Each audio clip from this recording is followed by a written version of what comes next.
Hello dear student, फिर से मैं स्वागत करता हूँ मेरे इस fourth part of this video. ये हमारा जो चैप्टर चल रहा है, थर्ड चैप्टर, जिसमें dynamic atmosphere and changing climate का हमारा चैप्टर चल रहा है। अब वीडियो का लास्ट फेज है, यानी कि क्लाइमेक्स पे हम लोग आ चुके हैं। हमारा जो आज का टॉपिक इस वीडियो में आपको दिखेगा वो है फ्लड एनाटॉमी, यानी वर्ड का structure and forecasting and impact.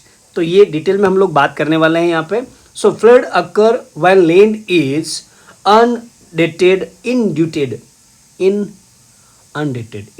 inundated.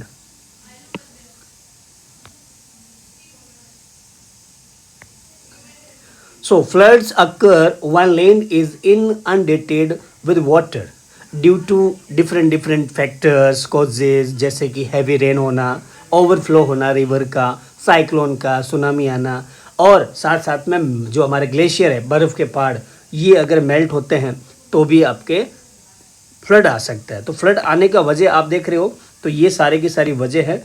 यहाँ से स्टार्टिंग होता है, हेवी रेन की वजह से बाढ़ आ सकती है, और रिवर जो है वो ओवरफ्लो हुआ है, साइक्लोन ये आपके सामने है, सुनामी भी यहाँ पे आपके अंदर है, ठीक है। और जो ग्लेशियर है मेल्ट हो रहे हैं, इसको इसीलिए हमें इसकी एनाटॉमी को समझना ज़रूरी हो जाता है, ताकि हम जियोग्राफिकली जो चीज़ें हैं उनकी हम लोगों का जो इम्पैक्ट है उसका वो कम कर सके, रिड्यूस कर सके। कुछ कीवर्ड्स है आपके, तो की जियोग्राफिकल टर्म्स जैसे फ्लड, ये वायलेंट स्प्लैश ऑफ वाटर होता है जो किसी भी वजह से हो सकता है, जैसे कि डैम का भर जाना, ब्रस्ट हो जाना, थंडरस्टॉर्म की वजह से या सुनामी की वजह से।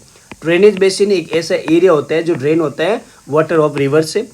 फ्लड प्लेन वो फ्लैटिस एरिया होता है जो कि रिवर के चैनल के पास से बनता है, और ये वाटर की वजह से पूरी तरह से कवर हो जाता है। तो फ्लड प्लेन, रिवर जो चल रही है ये, तो ये प्लेन एरिया है, तो ये फ्लड प्लेन हो गया, ठीक है। Catchment area, the area in upper course of river, जो रिवर का अपर कोर्स होता है ये वाला, यहाँ पे आप देख सकते हो, ये अपर कोर्स हो गया, ये फिर मिडिल कोर्स हो गया, और ये हमारा सीधा से सीधा लोअर कोर्स हो गया। इस तरह से हम लोग समझेंगे, ठीक है। तो यहाँ पे कैचमेंट एरिया वो एरिया हुआ अपर कोर्स में, जहाँ पे रिवर जो है रेनफॉल को कैच करती है, और इस वजह से रिवर जो है वो फीड होती है, भर जाती है, उसको कैचमेंट एरिया बोलते हैं। फिर हमारे यहाँ पे ट्रिब्यूटरीज, डिस्ट्रीब्यूटरीज भी होते हैं। तो ट्रिब्यूटरी क्या होती है? स्मॉलर स्ट्रीम या छोटी सी नदी होती है जो मेन रिवर में मिलती है। ओरिजिन एंड माउथ का मतलब, ओरिजिन जहाँ से रिवर निकलती है ओरिजिन होता है, और माउथ वो जहाँ पे सी से मिलती है। वाटर डिवाइड क्या होता है? एक हाई रिलीफ फीचर होता है, मतलब हाई अपर लैंड होता है, जो कि क्या करेगा, यहाँ मैं आपको एग्जांपल दिखा देता हूँ। जैसे कि ये वाला जो एरिया आप देख रहे हो ना, तो एक रिवर का पानी इस तरफ जा रहा है और इधर भी जा रहा है, तो बीच में जो ग्रीन आपको अपर लैंड दिखाई दे रहा है, ये हाई रिलीफ फीचर है। तो वाटर को क्या कर रहा है? डिवाइड कर रहा है ना। तो वाटर इस तरह से डिवाइड हो जाता है, यहाँ पे उसना एरिया जो है वो हटा देता है। तो ये वाटर डिवाइड होते हैं, ये आपको समझना चाहिए। रन ऑफ क्या होता है? Surface flow of the water, water का चलना भी रन ऑफ भी कहलाता है। तो ये एनाटॉमी है, ये आपको समझना चाहिए। ऑनसेट एंड प्रोबेबिलिटी, अब हमारा फोरकास्टिंग में हम लोग बात करते हैं। फोरकास्टिंग कैसे होती है? Floods are considered slow movement regarding their origin, they are typically preceded by several days of heavy rainfall and snow melt, a time frame known as probability period। इसी को probability period बोलते हैं, क्योंकि बहुत time से फिर पता लगाया जा सकता है, अनुमान किया जा सकता है। ग्लोबल स्टैटिक्स, ग्लोबली ऐसे डेटा हैं जो सजेस्ट करते हैं high probability of major flooding occurring once every 10 years, हर 10 सालों में एक बार हाई प्रोबेबिलिटी बन जाती है फ्लड की। एंड माइल्डर जो होते हैं वो एवरी 2 ईयर्स में, मतलब छोटे मोटे आपके फ्लड हमेशा होते रहते हैं हर 2 सालों में। Even floods caused by tsunami और cyclone have recognisable probability period. Even floods caused by tsunamis, अगर कोई फ्लड सुनामी की वजह से जाती है या फिर साइक्लोन की वजह से आपके होती हैं, तो वो भी एक प्रोबेबिलिटी में पीरियड में आती हैं, ये आपको समझना चाहिए। And next, warning system forecasting में होता है। सेंट्रल वाटर कमीशन यानी CWC एक बॉडी है that manage about 132 forecasting stations और channels across India's inter state flood prone rivers, जहाँ पे फ्लड आने की संभावना होती है। अबाउट और ओवर 6000 फोरकास्ट एनुअली वो फोरकास्ट करता है। ये एक बॉडी है।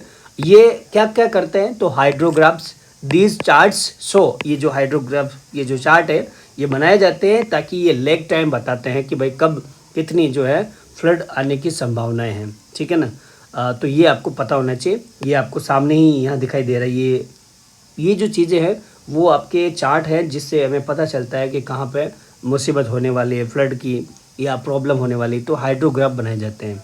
These charts show the lake time, the interval between heavy rainfall and peak discharge of the water. If the peak flow exceeded permissible limit, warnings are broadcast via TV, computer network से ज़्यादा अगर ज़्यादा हो जाता है level, तो फिर क्या है टीवी से या कंप्यूटर नेटवर्क से उनको फैलाया जाता है ताकि लोग जो है इस फोरकास्टिंग से इम्पैक्ट को कम कर सके, ठीक है। वाटर गॉजेज होते हैं, मतलब वाटर मीटर होते हैं, ऐसे लगाते हैं ताकि उसका लेवल जो है वो आप चेक कर सको। इससे पता चलता है कि भाई ये जो बाढ़ है आने की संभावना प्रोबेबिलिटी है या नहीं। Water gauges they are fixed at strategic point on the major rivers canals indicating real time water level, ये बताने के लिए, ठीक है ना। तो ये इसका फोरकास्टिंग हुआ। अब उसके बाद में क्या होता है, ये कुछ ऐसे फैक्टर्स होते हैं जैसे कि वल्नरेबल, जहाँ पे फ्लड बहुत ज़्यादा होता है, लो लाइंग एरियाज़, वहाँ आपके जो नीचे वाले इलाके हैं वहाँ बहुत ज़्यादा होता है। दूसरा वजह है अर्बनाइजेशन, लार्ज हाउसिंग प्रोजेक्ट जो बन रहे हैं, इंडस्ट्रीज़ बन रही हैं, जिसकी वजह से पार्किंग लोड जो है उनको बनाने की ज़रूरत पड़ती है। तो ये सारी जो चीज़ें हैं वो आपके क्या करेगी, फ्लड को इनवाइट करेगी। स्टिल्ट houses while designed for water, houses on स्टिल्ट नियर द रिवर माउथ, ये जो रिवर माउथ के आसपास जो बने हुए घर हैं, दे रिमेन वल्नरेबल, जहाँ पे बाढ़ आने की अपार संभावनाएं होती हैं। नाउ टिपिकल इफ़ेक्ट क्या है इसके इफ़ेक्ट, तो पैनिक, बहुत ज़्यादा लोग जो है डर में रहते हैं फ्लड की वजह से। दूसरा, बहुत सारे डिजीज़ यानी रोग फैलने की संभावनाएं होती है। फिजिकल डैमेज यानी बहुत सारी प्रॉपर्टीज़ ये फिजिकल डैमेज हो रहे हैं, ना केवल प्रॉपर्टी का बल्कि लाइव स्टॉक का, ह्यूमन लाइफ का बहुत ज़्यादा डैमेज होता है। सॉइल इरोजन यानी जो सॉइल है यहाँ पे आप देख रहे हो इरोड भी हो जाती है। तो ये सब जो है टिपिकल इसके फ्लड के इफ़ेक्ट होते हैं। यहाँ नेक्स्ट जो है मैन मिटिगेशन स्ट्रेटजीज़, क्या हमें करना चाहिए फ्लड को कंट्रोल करने के लिए, तो ये अभी तक हम बात कर लेते हैं पहले नॉन स्ट्रक्चरल का, बाद में बात करेंगे स्ट्रक्चरल मिटिगेशन के। नॉन स्ट्रक्चरल में हम बात करें तो strategies for flood mitigation are divided into two category, दो तरह की होती है। एक होता है नॉन स्ट्रक्चरल, दूसरा होता है हमारा स्ट्रक्चरल। इसमें और इसमें दोनों में फ़र्क है, हम लोग डिटेल में दोनों के बारे में बात कर लेते हैं यहाँ पे। तो पहला आता है non structural.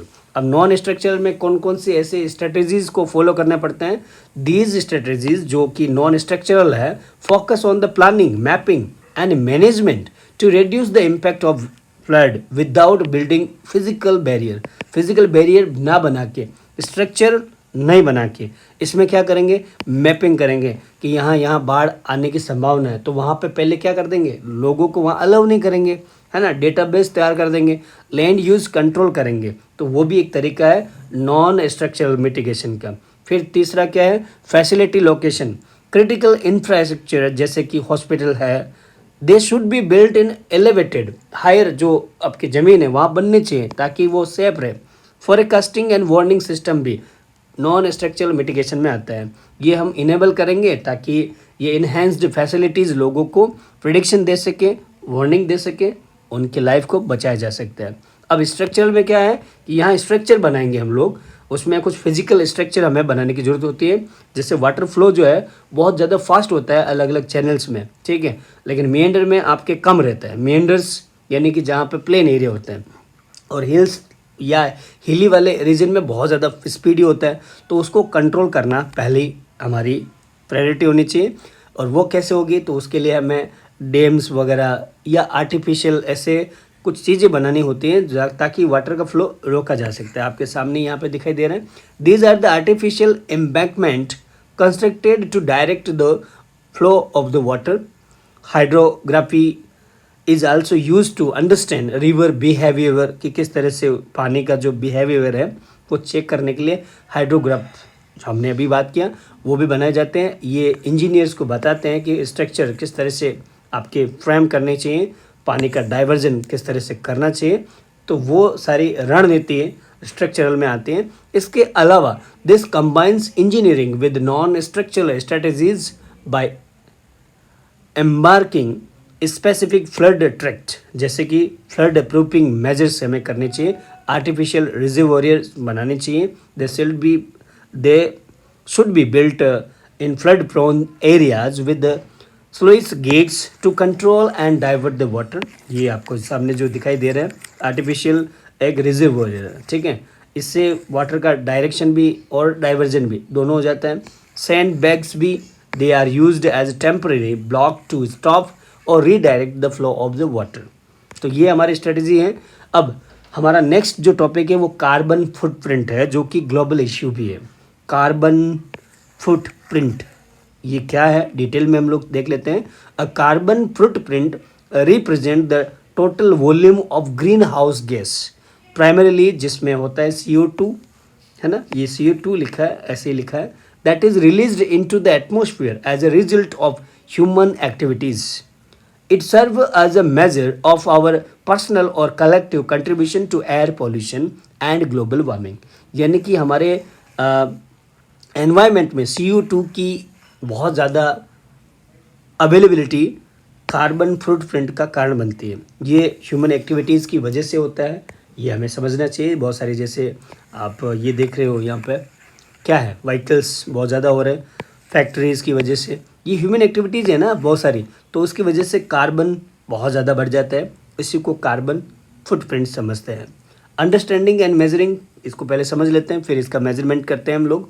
Measurement, it is typically measured in terms of carbon dioxide equivalent, इसको टन में मेज़र किया जाता है। इसका क्या इम्पोर्टेंस है, reducing this footprint is vital for controlling the climate change. Climate change को ये रोकता है। क्लाइमेट चेंज क्या होता है, ग्लोबल वार्मिंग का इन्वाइटेशन, है ना, बहुत ज़्यादा टेम्परेचर आपके हैवी हो जाएगा, ग्लेशियर मेल्ट हो जाएगा, वो सब ग्लोबल वार्मिंग है, उसी को क्लाइमेट चेंज बोलते हैं, तो वो कम हो जाएगा, है ना। And ensure environmental safety first for future generation as well.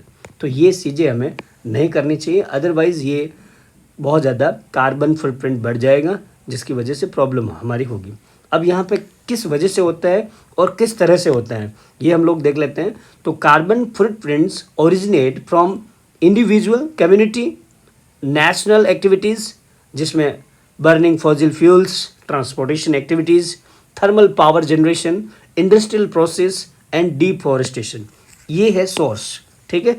Carbon footprint क्यों होता है, तो ये इसके सोर्स हो गए, वजह हो गई।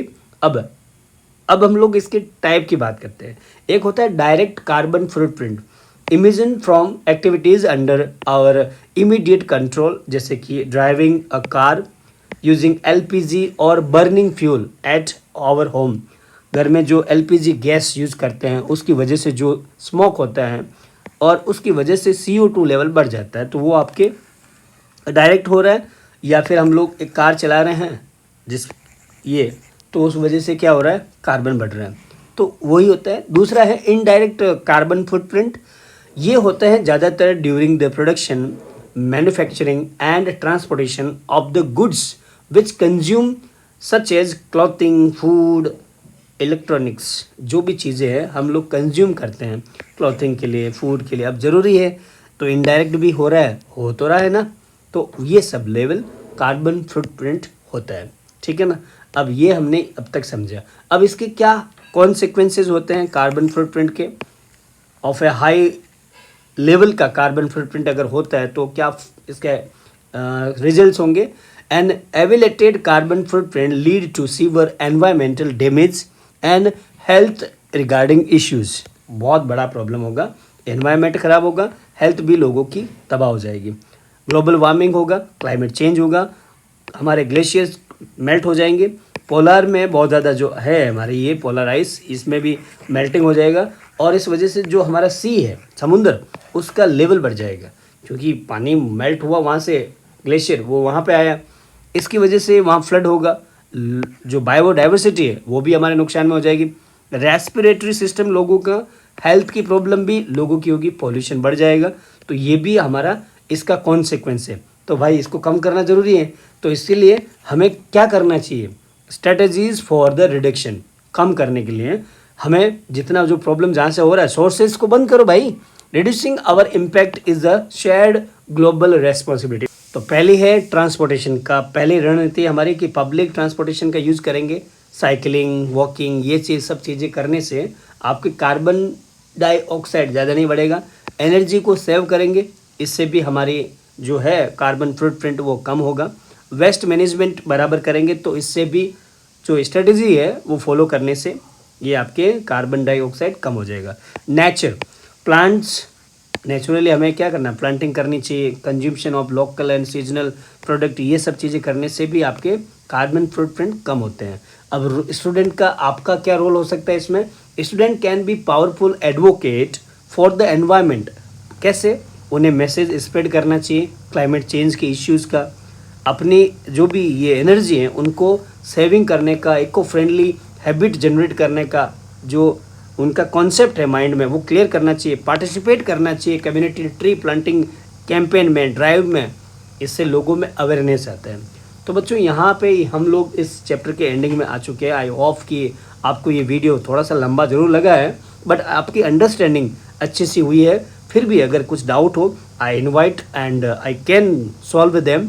Please comment your queries, doubt in the comment section and always keep learning, happy learning के साथ पढ़ते रहिए।